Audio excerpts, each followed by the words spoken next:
कोणाशी वैर कशाला घ्यायचं, जनतेनेच उभं केलं. जनतेचा खूप आग्रह होता. आपण प्रांजळपणाने काम केलेलं आहे. जनतेची सेवा काही नसताना मी हे काही एक नमुना आहे, एवढं छोटं कार्य करू शकतो. सत्ता असल्यानंतर नक्कीच गावाचा चेहरा मोहरा बदलू शकतो. केंद्राच्या राज्याच्या सगळ्या योजनेची अंमलबजावणी वाशिममध्ये नक्कीच होईल, एवढी मला ग्वाही आहे. नमस्कार मित्रांनो, मी महाराष्ट्राचा छोटा पुढारी घनश्याम दरोडे आपला विदर्भ लाईव्ह मध्ये तुमचं सर्वांचं मनपूर्वक सहर्ष स्वागत करतो. मित्रांनो, कसे वाशिम मध्ये निवडणुका लागलेले आहेत आणि प्रचार दौरे चालूच असतात आणि खऱ्या अर्थाने आता प्रभागाचे आपण नेत्यांची त्यांची बाईट घेतलेलीच आहेत. नगरसेवक आणि आता नगराध्यक्ष डायरेक्ट आपण म्हणूया नगराध्यक्ष जे पदासाठी उभे राहिलेले आहेत अनिलजी केंद्रे सर यांच्याकडे भेटायला आलतो, कारण त्यांचा इतके प्रचाराचे वेळ तेच मिळत नव्हते. बरंच म्हणलं साहेबांना चला 2 मिनिटं भेटूया, चर्चा करूया. आणि साहेबांची धावपळ चालू असताना साहेबांनी वेळात वेळ काढून वेळ दिलाय, त्या त्यांच्या लाख मोलाच्या वेळाचं मनपूर्वक तर आभार मानतोय, पण त्यांचंही मनपूर्वक आभार मानूया. पण त्याच आधी पूर्वी तुम्हालाही काही प्रश्न पडत ना, की मलाही तेच प्रश्न पडल्यात, गटार लाईनीचे प्रश्न असतील, पाण्याचे प्रश्न असतील, पुन्हा आरोप प्रत्यारोप तर हे होतच राहतात राजकारणात. विकासाचे मुद्दे आहेत, प्रभागाचे मुद्दे आहेत, बाकीच्या नेत्यांनी काय केलं, अनेक नेत्यांनी काय केलं, साहेबांचे विजन काय, हे अनेक प्रश्न आहेत. तर साहेबांकडूनच जाणून घेणार आहोत आपण. तर मग चला तर अनिलजी केंद्रे सरांकडे जाऊया. सर, प्रथमतः तुमचं मनपूर्वक आभार मानतो आणि सहर्ष आपला विदर्भ लाईव्ह मध्ये स्वागत आहे. धन्यवाद, खूप खूप धन्यवाद. Thank you sir. कसं चालू आहे, काय म्हणतोय, प्रचार कुठपर्यंत आलाय?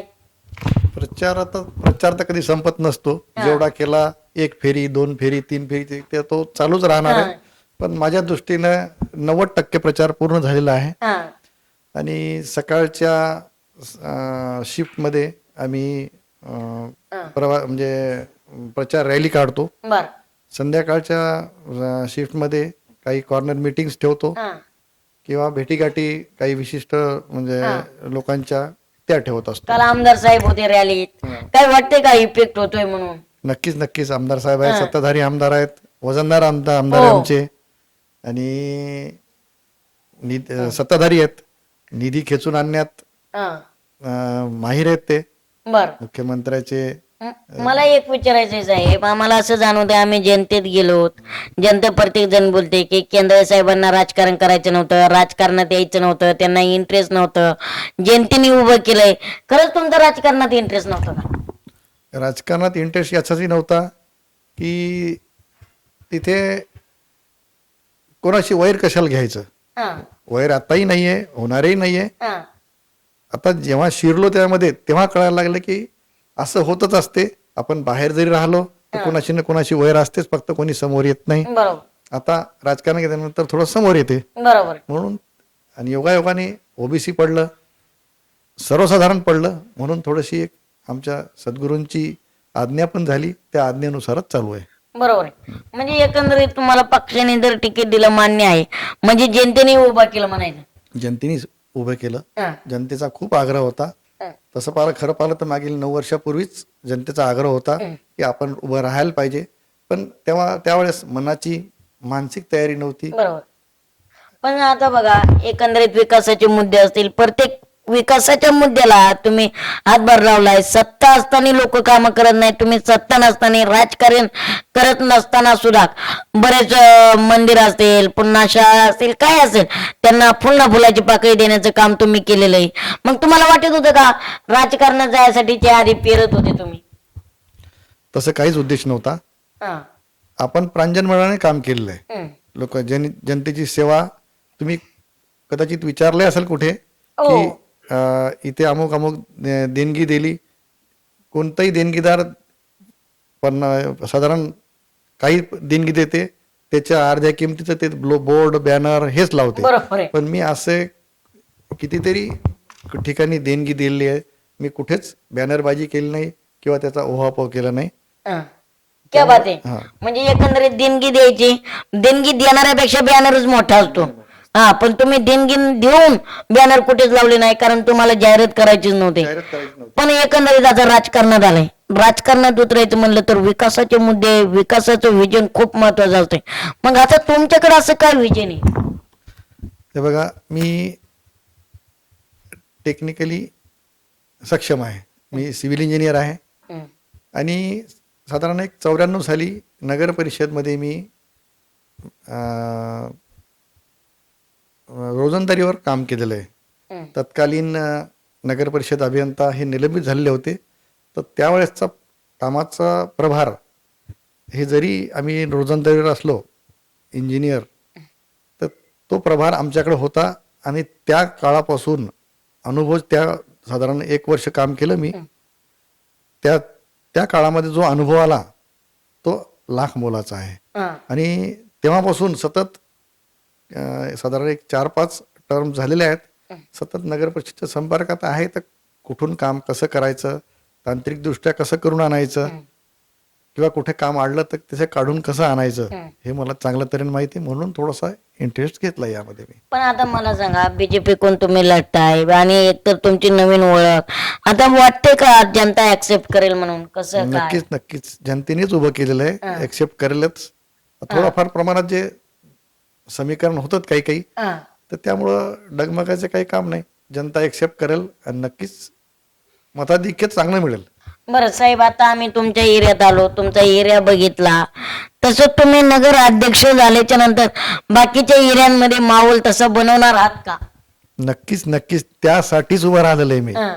गावाचं काही मत तरी मला देणं लागते. हं. काही नसताना मी हे काही एक नमुना आहे, एवढं छोटं कार्य करू शकतो. हं. सत्ता असल्यानंतर नक्कीच गावाचा चेहरामधला मोहरा बदलू शकतो. हं. एवढी मला ग्वाही आहे. पण मनाला मला सांगा, आता इथंच माझ्या माहितीप्रमाणे इथं काही नेत्यांनी 15-15 वर्ष सत्ता भोगली, बरोबर का? 15 वर्षाचं जाऊ द्या, पण 15 वर्षाच्या मानाने इथं विकास वाटतोय का? तुम्ही आता वॉर्ड क्रमांक मध्ये जाताय, फिरताय, इथं विकास वाटतोय का? आता तो विकास एवढा काही विशेष नाहीये. निधी पण त्या प्रमाणात नाही मिळाली आतापर्यंत. पण आता देशात नरेंद्रजीची सत्ता आहे, राज्यात आपले माननीय मुख्यमंत्री देवेंद्रजीची सत्ता आहे, भाजपची सत्ता आहे. बरोबर आहे. आमचे आमदार भारतीय जनता पार्टीचे श्यामजी खोडे आहेत. आणि आता जर भाजपचा नगराध्यक्ष झाला तर नक्कीच केंद्राच्या राज्याच्या सगळ्या योजनेची अंमलबजावणी वाशिममध्ये नक्कीच होईल. त्यामुळे विकास चांगला होईल, चांगल्या पद्धतीने होईल. आणि मी तांत्रिक गोष्टीत सक्षम असल्यामुळे ते अधिक गतीने होईल. बर, इथं अनेक प्रश्न आहेत, बेसिक मैदानाचे असतील, क्रीडा असतील, काय काय प्रश्न आहेत बरं राहिली तिथं? अं, उद्यान असतील. उद्यान आहेत, जिल्हा क्रीडा संकुलावर ट्रॅक जो आहे, ट्रॅक दुरुस्ती हं. करावी लागते. इतरही काही सुविधा द्याव्या लागतात. त्याही कल्पना आहेच, माझ्या एजेंडामध्ये आहेच. हं. गार्डनचे सुद्धा काम करायचे हो. आहे. साहेब, गार्डनचा विषय खूप गाजतोय वाशिम मध्ये आल्यापासून. नेमकं गार्डनचा विषय काय आहे? नेमकं कशामुळे बंद आहे, कशामुळे चालू आहे? टिळक गार्डन हे माननीय रामकृष्ण राठीजी नगराध्यक्ष होते, माजी आमदारही होते ते कारंजाचे. त्यांनी त्या उद्यानाचं निर्मिती केली होती. पण काही दिवसानंतर थोडंसं ते उजाडलं गेलं, त्याचं मेंटेनन्स काही झालं नाही. हं. पण त्याचं पुनरुज्जीवन नक्कीच करणार, त्याला म्हणजे ते पुनर्वैभव 15 वर्ष नक्कीच सत्तेत आणणार. होते. हा. बरोबर आहे, 15 वर्ष सत्तेत होते, गार्डन त्यांनी केलं. हा. मग नेमकं बंद कशामुळे पडलं? थोडं त्या निधीचं काय प्रॉब्लेम? निधी पण मिळत नव्हती आणि थोडं दुर्लक्षही झालं नगर परिषद बॉडीचं. त्यामुळे ते पेंडिंग पडलेलं आहे. आज रोजी त्याकडे सगळ्यांचं लक्ष आहे. आणि विशेष करून मी आणि माझे नगरसेवक संबंधित जे आहे माझ्यासोबत, त्यांचाही एजेंडा हाच आहे की शहरात एकच ठिकाणी नाही, 2-3 ठिकाणी गार्डन बनवू, जेणेकरून मुलांना खेळण्याची व्यवस्था होईल आणि सिनियर सिटीजनना पण तिथे जाण्या येण्याची व्यवस्था होईल, बसण्याची ठिकाण, संध्याकाळच्या वेळेस बसण्याचं ठिकाण होऊन जाईल. नक्कीच राठे साहेबांनी गार्डन केलं, मान्य आहे, ते काही झालं नाही, दुर्लक्ष झालं असेल थोडंफार, ठीक आहे, राजकारण व्याप आहे. पण एकंदरीत बघायला गेलं तर साहेब, इथली जनता म्हणते 5-5 कोटीचं बॅनर इथं लागलं होतं, रस्त्याचे मंजूर झालेले आहेत. मग हे बॅनर, मग निधी जर नव्हता तर मग दिखावा कशाला करायचा, असा प्रश्न पडतोय का? आता ते थोडंसं माहिती नाही आहे त्याच्यामध्ये कुठल्या कार्यकर्त्यांनी लावले, काय लावले. पण असं कधी झालं नाही. निधी आला आणि त्याचं काम झालं नाही. जेवढा निधी आला तेवढा खर्च झालेला आहे, तेवढ्याचे कामं पूर्ण झालेले आहेत. पण मला सांगा, आता तुम्ही बीजेपी कोण लढताय, काही चॅलेंज वाटतंय का अडचणी, का जनता कुठेतरी विरोधकांवरती नाराज आहे? नाही, चॅलेंज तर नक्कीच आहे. लोकांना अपेक्षाही भरपूर आहे माझ्याकडून, पण त्या अपेक्षा पूर्ण करण्याची क्षमता आहे. हा. कारण की सर्व सत्ता आपली आहे, निधी भरपूर मिळणार आहे, त्यामुळे लोकांच्या अपेक्षा पूर्तता होईलच अशी मला पण सर, शाश्वती आता आहे. राजकारणात नेमकं विरोधक कोण मानायचे? राजकारण म्हणलं की विरोधक आले, आता विरोधक आपले मानायचे का परके मानायचे, ह्यो संभ्रम आहे का? तसा संभ्रम नाहीये. लाडक्या बहिणीचं विभाजन होईल की सर? नाही, नक्कीच नाही. लाडक्या बहिणी पूर्णतः लाडक्या भावाच्या पाठीशीच आहेत, राहतीलच. आणि माननीय मुख्यमंत्र्याची मध्यंतरी सभा झाली, त्यांनी लाडक्या बहिणींना दरमहा जे आता ते मानधन मिळत होतं त्यात वाढ करून त्या लाडक्या बहिणींना लखपती करायचं स्वप्न केलेलं आहे. केलेलं आहे. पण आता बघा, लाडकी बहीण, आपण 2 भाऊ असलो आणि दोघं जर मैदानात उभा असलो आणि एकच बहीण असली, मग त्या बहिणीचं जर मत कसं डावलणार? आता लाडकी बहीण, आता तुमचे सगळेच पक्ष आपापल्या पद्धतीने लढताय. भावाला धनुष्यबाण बी लढतोय इकडं. तर भावाला बेरोजगारीच्या समस्येतून आपण मुक्त करणार, त्या दृष्टिकोनातून आपण भावाला सुद्धा जवळ करणार. पण आता तुम्ही जर स्वातंत्र्य लढताय तुम्ही सगळेजण, पण असं मैत्रीपूर्व नातं आहे का स्वातंत्र्य लढत असले तरी? तसं ते नाही सांगू शकत. आता राजकारणात मी नवीन आहे, पण निश्चितच माझे कार्यकर्ते मी जे उभे केलेले आहेत ते नक्कीच पूर्ण करतील. पण असं वाटते का विभाजन झाल्यामुळे कुठेतरी काय नाही का, जनताने निवडणूक हातात घेतली, जनतेने निवडणूक हातात घेतलेली आहे, त्यामुळे संभ्रम बिलकुलच नाही. संभ्रम निर्माण विरोधक करत आहेत की त्यांना मुद्दाच नाही ना. बरोबर आहे. संभ्रम ते करत आहेत. पण सर, निवडणूक म्हणलं की पैसा आला, पैसा ते म्हणतायत पैसा ह्यांच्याकडे आहे. कसं मग? पैसा हा मुद्दाच नाही. यानंतर कदाचित ही निवडणूक अशी असेल की आतापर्यंत जो पायंडा पडलेला आहे, निवडणुकीमध्ये पैसा खूप खर्च करावा लागते. थेट नगराध्यक्ष जर उभा असला तर त्यांना खूप पैसा खर्च करावा लागते. हा पायंडा इथून पुढे मोडला जाईल किंवा या निवडणुकीत तो पायंडा राहणारच नाही. आता मला सांगा, अनिलजी केंद्रे साहेब पहिल्यांदाच लढताय, काय वाटतंय, काय अनुभव येत आहेत बाबा फिरताना?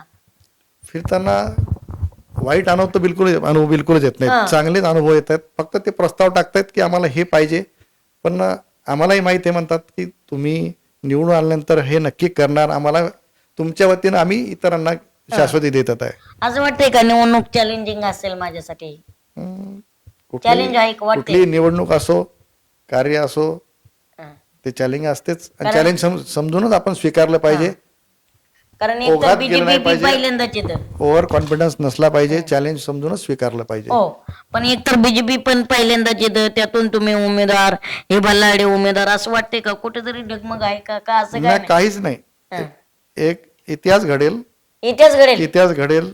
भारतीय जनता पार्टीचा नगराध्यक्ष पहिल्यांदा विराजमान होईल आणि ते विक्रमी मतानं निवडून येईल. विक्रमी मतांनी निवडून येईल. बरं, आता तुमची कशी रणधुमाई असते, काय नियोजन असतं थोडक्यात?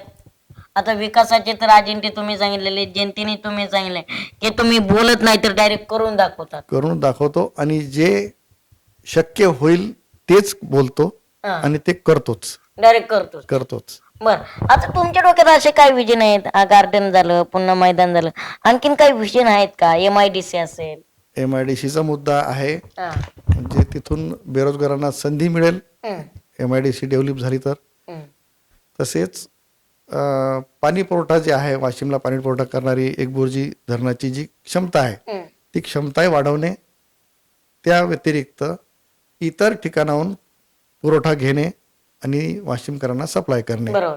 त्यामुळं आज रोजी जे 15 दिवसातून सप्लाय होतो ते कदाचित 2 ते 3 दिवसावर येऊ शकते. आमचा तर प्रयत्न हा राहील की रोजच पाणी पुरवठा व्हायला पाहिजे, पण 2 ते 3 दिवसापर्यंत नक्कीच आणून ठेवू. आणि आता किती दिवसाला येतं साहेब पाणी?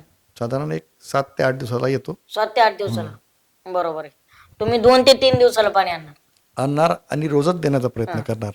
बर, आणि साहेब म्हणजे परत जनतेने संधी दिली तर परत राजकारण का तुम्हाला एकदाच दाखवायचंय जनतेला नगराध्यक्ष कसा असतो? पुढचं आता जनता ठरवेल की काय करायचं, पण हे 5 वर्ष असे राहतील की नगराध्यक्ष काय असतो, काय करू शकतो, एक सक्षम शिकलेला उमेदवार काय करू शकतो हे जनतेला बरोबर आहे. माहित पडेल. बोलायचं नाही तर करून दाखवायचं. करून दाखवायचं. नक्कीच अनिलजी केंद्रे सरांनी आपल्या अवघ्या लाख मोलाचे शब्द सांगितलेले आहे की मला नगराध्यक्ष हे कशासाठी करायचंय, तर 5 वर्षासाठी नव्हे तर मला 5 वर्षात नेमकं काय काय काय पालट करायचं आहे आणि मला शहरच बदलून दाखवायचंय. मग बघूया 5 वर्षांनी काय होते. नक्कीच 5 वर्षांनी तर बघणारच आहोत. पण आता जे अनिल केंद्रे सरांनी सांगितलंय, मी टीका करत नाही तर मी डायरेक्ट कामं करत असतो आणि मला कुणासाठी चॅलेंज नाही. आणि ही जनतेची निवडणूक आहे तर खरंच ही जनतेची निवडणूक आहे. अनिलजी केंद्रे सरांना मनपूर्वक आपल्या विदर्भ लाईव्ह कोण शुभेच्छा देऊया. आणि आपण सुद्धा आपला विदर्भ लाईव्ह नक्की पहा. छोटा पुढारी या विशेष कार्यक्रमात आता पहा ठरणार आहे बरं का विशेष निवडणूक आणि सगळ्या वाशिम शहराकडे लक्ष लागले.